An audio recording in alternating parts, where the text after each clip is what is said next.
Seja muito bem-vindo a mais um vídeo aqui no canal do Raul Martins. E hoje eu quero lhe apresentar uma informação, na verdade várias informações, que quando eu descobri mudaram completamente a minha vida, não só de leitor, mas de alguém que gostaria de apreciar a arte em todas as suas manifestações mais elevadas. Música, pintura, cinema e, claro, literatura também. Ao longo deste vídeo eu vou lhe mostrar algumas características da pessoa que seria um mau leitor de ficção. Ou seja, aquela pessoa que é alfabetizada, ela pode até gostar de ler, mas só lê coisinha mais chinfrim. Sempre que ela tenta ler algo mais elevado, sempre que ela tenta ler uma grande obra de literatura, aquilo lhe parece chato, enfadonho, inútil, pretensioso, um livro só para pessoas que não têm mais o que fazer e que, acima de tudo, só querem mostrar que são inteligentes. Então, se você, neste vídeo, descobrir que tem uma ou mais dessas características do que seria um mau leitor de ficção, saiba que, se você pegou alguma grande obra de literatura e não conseguiu lê-la, talvez, e muito provavelmente, o problema estava em você e não no livro. Então, fique comigo ao longo deste vídeo. E se você identificar, de novo, uma dessas características em você, a parte boa é que imediatamente você conseguirá cultivar o oposto daquilo, para que você possa começar a apreciar grandes obras de literatura como elas devem ser apreciadas, porque existe prazer, tá bom? Existe prazer em ler grandes obras de literatura. Não é só um dever. As pessoas que leem grandes obras de literatura, elas não fingem gostar delas, às vezes fingem, mas nem sempre. E o leitor realmente, eu não quero usar nem sério, nem maduro, nem o leitor que consegue desfrutar dessas obras da forma apropriada, ganha muito prazer com isso também. Vamos lá então. Eu não inventei essas características, eu não as tirei da minha própria cachola ou de algum outro lugar menos glorioso. Eu as encontrei no maravilhoso livro do C.S. Lewis. Sim, o cara que escreveu Crônica de Nárnia. Sim, o cara que escreveu Cristianismo Puro e Simples. Eu as encontrei num livro dele chamado Um Experimento em Crítica Literária, ou em inglês, An Experiment in Criticism. E por que ele diz que o livro é um experimento? É um livro pequeno, um livro curto, e eu recomendo este livro assim de forma enfática e apaixonada e quase desesperada para todo mundo que gosta de ler, porque ali C.S. Lewis tenta fazer um experimento. Em vez de fazer uma crítica dos livros, ou seja, em vez de pegar uma série de livros e criticá-los e dissecá-los e mostrar porque eles são bons ou porque são ruins, etc e tal, ele faz uma crítica de leitores. Ele tenta identificar quais são as características de um mau leitor e quais são as características de um bom leitor. Isso especificamente falando sobre grandes obras de literatura. O que faz com que uma pessoa pegue um livro como, digamos, até mesmo Dom Casmurro, um livro mais próximo de nós. Quais características fazem com que a pessoa pegue um livro assim e genuinamente ame o livro? E quais características fazem com que muitas pessoas peguem um livro assim e o odeiem e não consigam terminá-lo e achem tudo um saco, um negócio pretensioso, verborrágico? Quais são as diferenças entre essas pessoas? Então, ao longo do livro, C.S. Lewis ensaia definir algumas diferenças entre o que ele chama de os poucos e os muitos. Os poucos são aquelas pessoas capazes de apreciar uma grande obra de arte. Isso pode ser na pintura, isso pode ser na música, isso pode ser na literatura, isso pode ser na escultura, não importa, tá? E os muitos são aquelas pessoas que, no geral, não vão conseguir apreciar uma obra de arte que seja realmente elevada. São as pessoas que preferem 1000 vezes assistir um filme da Marvel qualquer a assistir um filme que, por exemplo, chacoalhe um pouquinho as crenças delas ou exija delas uma atenção mais demorada. São as pessoas que escutam 1 milhão de vezes a mesma música pop, mas não têm a mínima paciência para tentar ouvir 15 ou 20 minutos de uma música do Bach, por exemplo.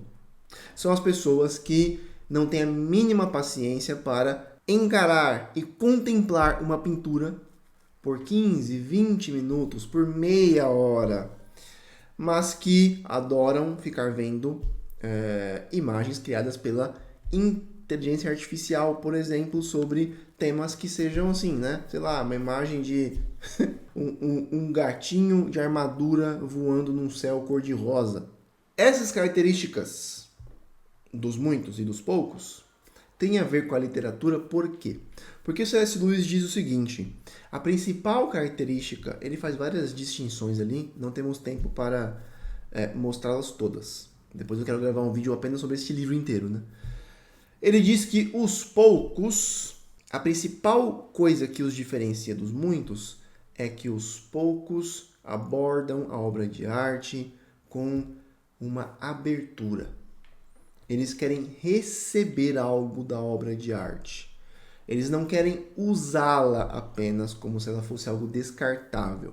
E aqui pense no seguinte.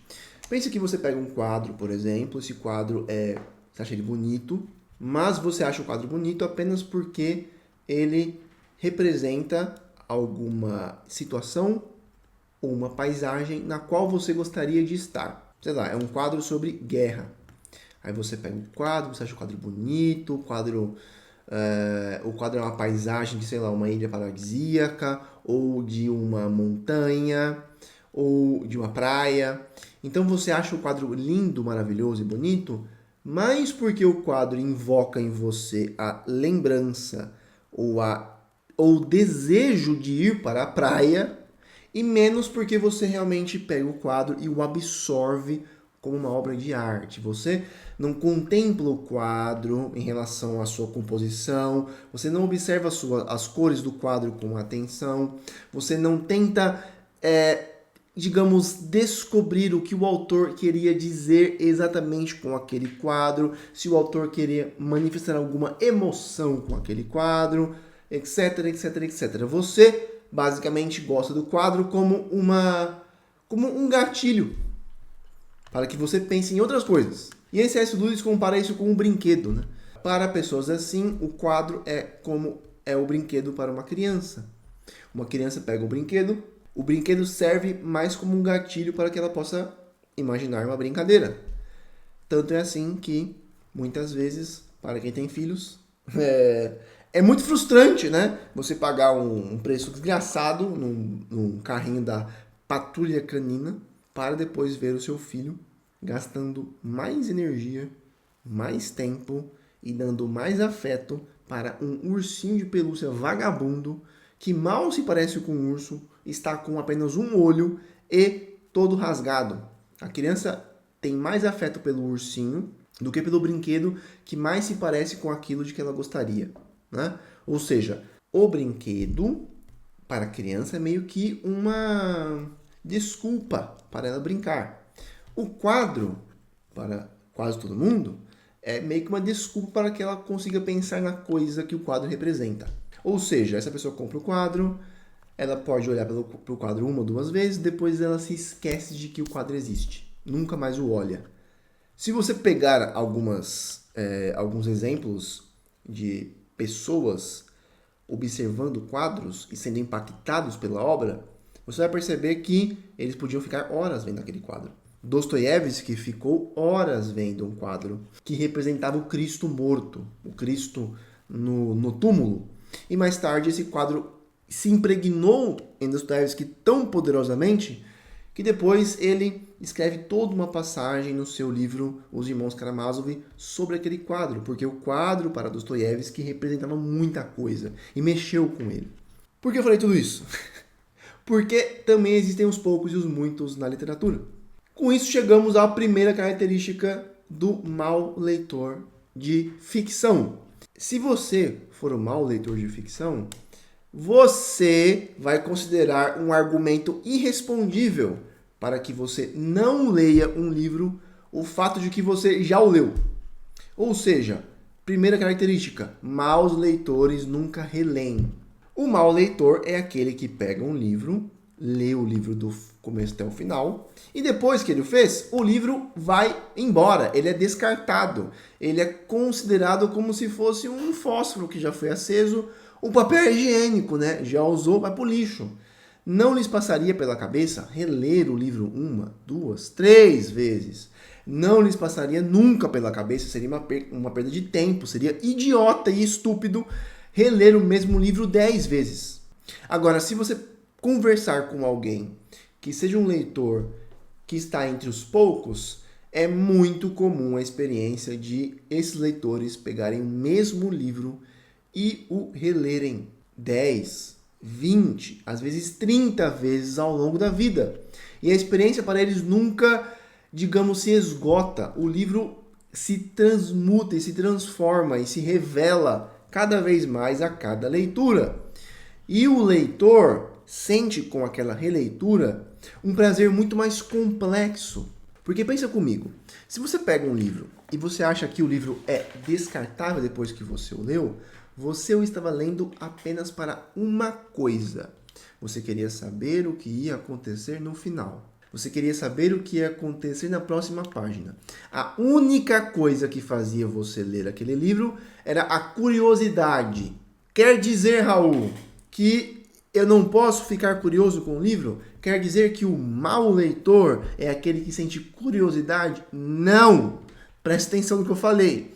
O mau leitor é aquele que só lê pela curiosidade. E mais nada. É aquele leitor que uma vez descoberto o plot twist, uma vez descoberto o final, ele considera aquela história gasta, usada, digamos, descartável. E a gente vê isso, por exemplo, com esse medo terrível, com essa coisa assim, esse trauma, né? Esse pavor, esse cagaço de spoilers. Tem gente com medo, com terror de levar spoiler de livros de Homero, que foram escritos há 2000 anos. Mais de 2000 anos.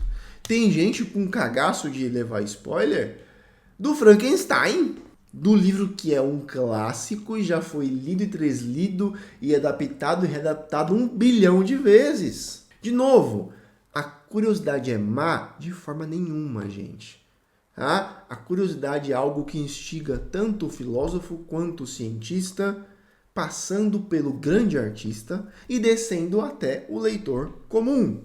Mas se a única coisa que faz com que você leia alguma obra é a curiosidade, todos os livros serão descartáveis uma vez que você os tiver usado. E essa palavra usar é uma característica dos muitos, ou seja, dos maus apreciadores de arte, dos maus leitores. Porque o bom leitor, ele quer receber algo, ele se abre à obra. Ele se abre, inclusive, às releituras da obra. Nelson Rodrigues, um dos nossos maiores dramaturgos e gênio incontestável, dizia muitas vezes que várias vezes tinha sentido que ele poderia reler apenas Dostoiévski a vida inteira. E ele nunca se sentiria cansado e nunca sentiria que tinha perdido alguma coisa. Ele relia Dostoiévski sem parar. E Dostoiévski nunca se esgotou para ele. Porque ele sabia que havia muito mais ali do que a mera curiosidade. Beleza? Então, o primeiro ponto, se você é aquela pessoa que acha que uma vez que você leu o livro, ele acabou, saiba que você está perigosamente perto de ser um mau leitor de ficção. Segundo ponto, portanto, o mau leitor de ficção raramente é transformado pela obra. Ou seja, raramente você vai encontrar uma pessoa que esteja entre os muitos, né? Que esteja entre a massa, por assim dizer, em relação à leitura. Raramente essa pessoa vai lhe dizer que um livro transformou a vida dela. Raramente você vai encontrar essa pessoa recitando, por exemplo, uma passagem do livro. Raramente você vai encontrar essa pessoa invocando de forma natural algum personagem para ilustrar alguma coisa na vida dela ou para ilustrar algum ponto que ela quer fazer na conversa. Ou seja, As obras literárias para o mau leitor, elas ficam na periferia, assim, né? Tipo assim, é legal, a pessoa lê, gostoso, bonito, maravilhoso, ela pode até se assustar, ela pode até chorar, ela pode até ficar assim, mas é muito difícil que essa pessoa depois volte àquela obra como se aquilo fosse parte dela. Vou dar um exemplo. Eu me lembro de quando eu comecei, assim que comecei a ler, eu e um amigo meu, que infelizmente parou de ler depois, mas que claramente lia da forma certa. Nós estávamos conversando e aí ele me contou uma coisa que ele tinha feito, da qual ele se arrependia muito, uma cagada que ele tinha feito. E aí, naturalmente e organicamente, ele trouxe à baila, né? Ele se lembrou de uma cena no Crime do Padre Amaro. Na verdade, é o final do livro, certo? Basicamente, eu não vou falar aqui o final do livro para não dar spoiler, mas basicamente ele usou o final do livro para ilustrar a própria vida dele. Ele falou, cara, segundo o livro X, né, YZ, o que acontece com o personagem no final, blá blá blá. Cara, eu aprendi que a vida pode ser assim. A cena final do livro tinha se impregnado nele, a ponto de ele ter pensado nela, quando na vida real ele fez uma cagada. Ou seja, o personagem tornou-se parte dele, como se fosse alguém que ele tinha conhecido e com cuja história ele poderia aprender alguma coisa. Então, se você lê um monte de livros, cara, eu li 30 livros de ficção apenas nos últimos 3 meses, mas você não sente esse tipo de conexão com a história, se ela não fica em você fermentando, se ela não lhe causa novos pensamentos quando você lê outros livros ou quando você vive, grandes chances de que você seja um mau leitor, de que você esteja entre as massas, de que você precise, portanto, tentar ler as obras de ficção, especialmente as grandes obras de literatura, menos com esse afobamento de quem quer chegar até o final e mais com a calma e a profundidade e a atenção de quem quer, de alguma forma, se abrir aquele negócio e receber o que a obra quer lhe passar, mesmo que a coisa seja desconfortável. Por exemplo, você vai ler Lolita. Lolita não é um livro confortável, gostosinho, maravilhosamente divertido e cozy. É um livro que vai deixar você desconfortável. Muito desconfortável. Mas é isso que o livro foi feito para fazer. E a sua vida não é só confortável. Ou seja, a literatura pode fazer mais do que transportar você para um mundo que não seja o seu mundo real. A literatura não é só escapista. Ela pode ser uma literatura que, inclusive, faça com que você plante os pés na realidade de forma ainda mais firme. Nem sempre isso é gostoso, evidentemente. Eu não estou dizendo que você precisa ler só livros assim. Não é esse o caso, mas de vez em quando é bom, porque a sua vida não é feita apenas de escapismo, não é feita só de coisas felizes e alegres, ela também é feita de coisas perigosas, desconfortáveis, violentas, selvagens. E a literatura pode fazer com que você experimente tudo isso de forma muito mais vívida. Então, segunda coisa, se você nunca sentiu que a obra de arte tornou-se parte de você, muito provavelmente você está entre os maus leitores. Terceiro ponto. Isso aqui é muito importante, tá? Muito importante. O mau leitor de ficção geralmente não tem paciência com o estilo do autor. Como assim? Vamos tentar explicar isso aqui um pouquinho melhor, tá? Em primeiro lugar, C.S. Lewis disse que o mau leitor tem ouvido de lata. Isso é muito verdade. Gente, a leitura não é uma atividade apenas visual e cerebral. É uma atividade sonora também. Mesmo que você não lê em voz alta, você lê na sua mente. E quando você lê na sua mente, de alguma forma o som não é fisicamente manifestado pela sua boca, mas ele é de alguma forma imaginado pelo seu espírito. Isso é batata mesmo. Muitas pessoas não veem nenhuma diferença entre um livro maravilhosamente bem escrito, com uma sonoridade, com uma cadência, com um ritmo, com aliterações, livre de cacofonias. Essas pessoas não veem nenhuma diferença entre um livro escrito assim e um livro escrito por alguém que não tem a mínima noção de estilo, que não tem a mínima noção de sonoridade, de ritmo. Uma pessoa que enfia um monte de rimas em prosa, o que é um pecado imperdoável. Uma pessoa que repete muitas vezes a mesma palavra. Uma pessoa que repete 1000 vezes ele, ela, ele, ela. Que repete 1000 vezes auxiliares verbais. Que repete 1000 vezes terminações de verbos. Essa pessoa não tem essa sensibilidade estética. Estética mesmo, tá bom? Então ele diz o seguinte: um livro com descrições que realmente descrevem, um livro com diálogos que são críveis, ou seja, eles criam a ilusão de que duas pessoas estão realmente conversando, e personagens que sejam complexos e que consigamos imaginar. Essas 3 características que para um leitor bom são indispensáveis, para um mau leitor podem até irritá-lo. A pessoa fica com raiva, porque ela acha que é muito chato. Ela acha que uma descrição bem feita, ela é sem graça. A pessoa acha que um diálogo que cria a ilusão de ser real não é tão excitante quanto um diálogo clichê.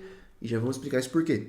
Ela acha que um personagem complexo também é chato porque ele interrompe a ação. Então, no geral, a pessoa que é um mau leitor não tem paciência para nenhum tipo de descrição que seja um pouquinho mais demorada e tem que ser mais exata. Ela não está interessada, por exemplo, em descobrir como é que pode ser o medo específico de um soldado em uma trincheira da Primeira Guerra Mundial. Se o autor escrever "e o meu sangue ficou gelado", "meu sangue gelou", ela já vai ficar satisfeita com isso. Mas é um clichê, né? Mas geralmente o bom leitor, ele vai querer descobrir exatamente qual é o medo específico de um soldado numa trincheira. Esse medo é diferente do medo de uma criança, de um adolescente que está prestes a tomar uma vacina, que é diferente do medo de alguém que está prestes a falar para um público de 1.500 pessoas. São medos muito diferentes. Mas um autor ruim vai escrever um clichêzão ali e o leitor ruim vai ficar plenamente satisfeito com a mesma descrição. "E o meu sangue gelou", descrevendo uma pessoa prestes a morrer, uma pessoa prestes a tomar vacina, uma pessoa prestes a cagar nas calças porque ficou com diarreia no meio de uma festa. Essas pessoas são as pessoas que, no geral, vão dizer que o livro da Jane Austen é chato porque não acontece nada. As nuances de estilo, a ironia, por exemplo, passam despercebidas à pessoa. Mas um leitor bom de ficção, ele é capaz de contemplar e absorver estilisticamente muito mais da obra. Então ele vai perceber, por exemplo, as ironias. Ele vai perceber como a escritora conseguiu emular tão perfeitamente a psicologia e a forma de falar de um homem. Não só de um homem, de um nobre. Não só de um nobre arrogante. Não só um nobre arrogante, um homem, um nobre, um arrogante, mas que também é, de alguma forma, estabanado. Mas tudo isso é muito sutil. E as coisas às quais a grande autora, no caso de Jane Austen, chama a atenção, para o leitor ruim, não fazem diferença. Porque ele não quer sutilezas de psicologia, ele quer grandes eventos.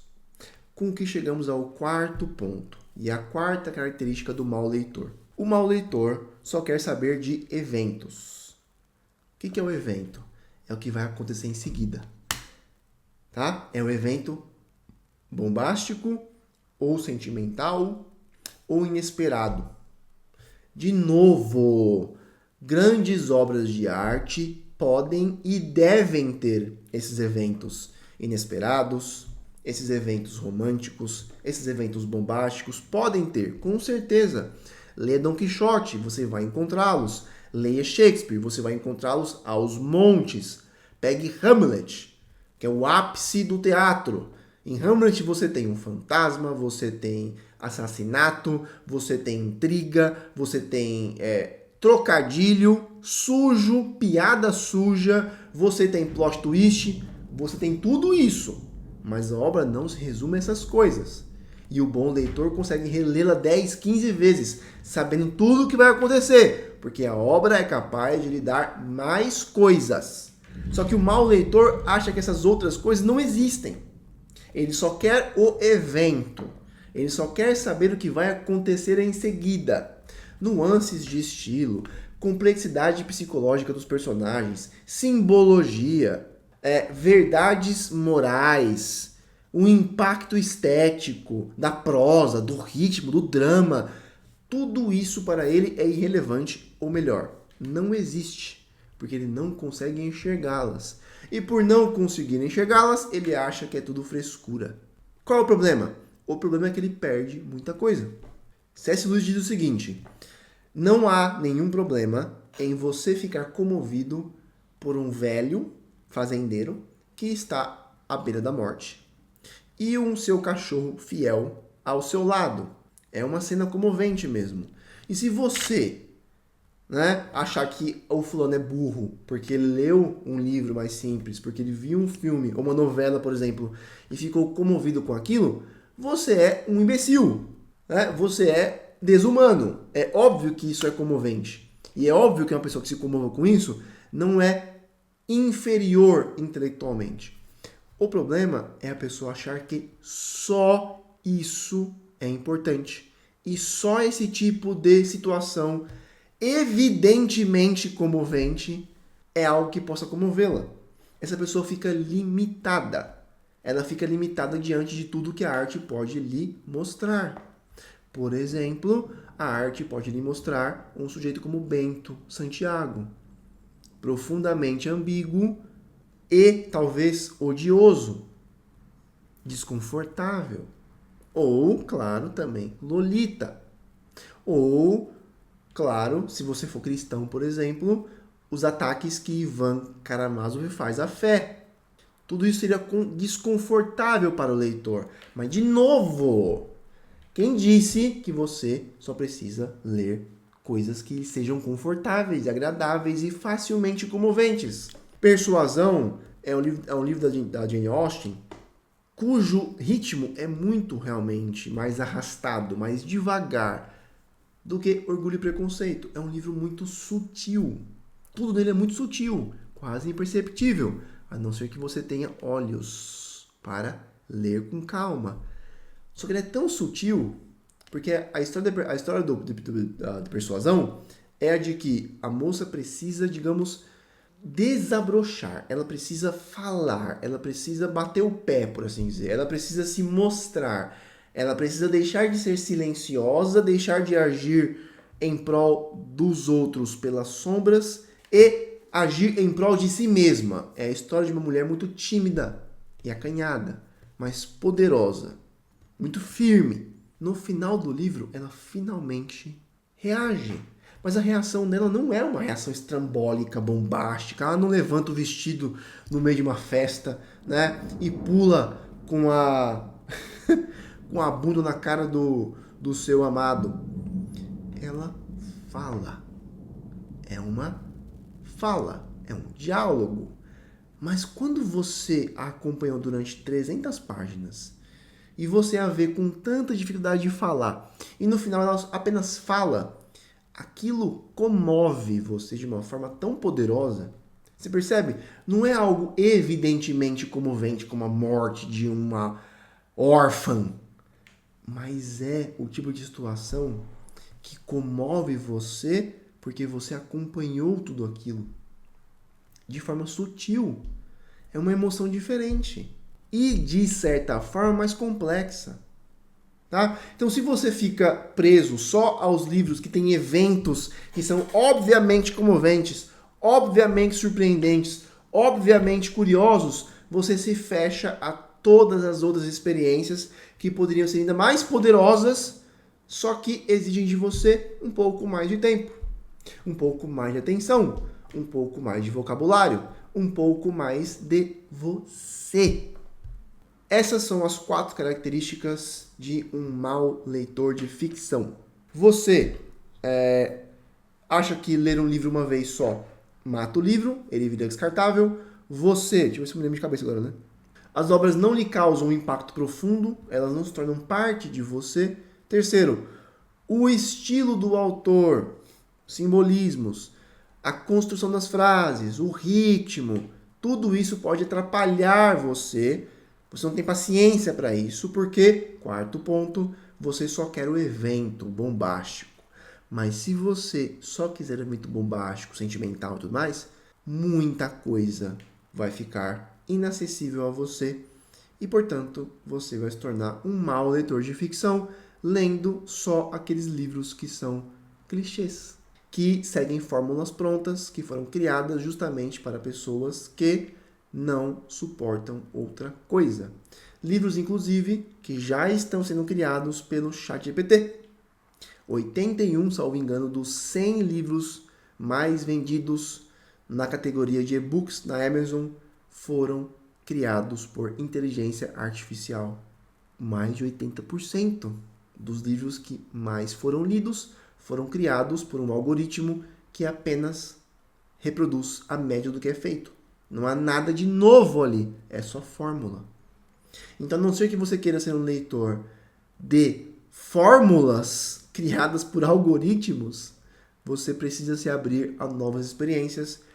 Essas novas experiências são cristalizadas, criadas nas grandes obras de literatura. No final deste vídeo, então, deixa eu lhe dizer o seguinte. Eu tenho um clube de leitura dos clássicos da literatura.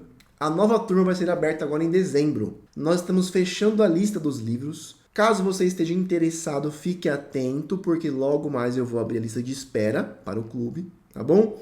E vou abri-la com uma condição especialíssima agora no final deste ano. Então, caso você tenha identificado essas características em você, saiba que eu tenho muitos alunos no clube, já passaram mais de 3.000 pessoas por lá, e eu sei muito bem como lidar com pessoas assim, para melhorá-las e transformá-las em grandes leitores das grandes obras da humanidade. Beleza? Então fique atento. E além disso, evidentemente, curta este vídeo, né? Compartilhe com os amigos e nos vemos no próximo vídeo aqui no canal Raul Martins. Abraço, até a próxima!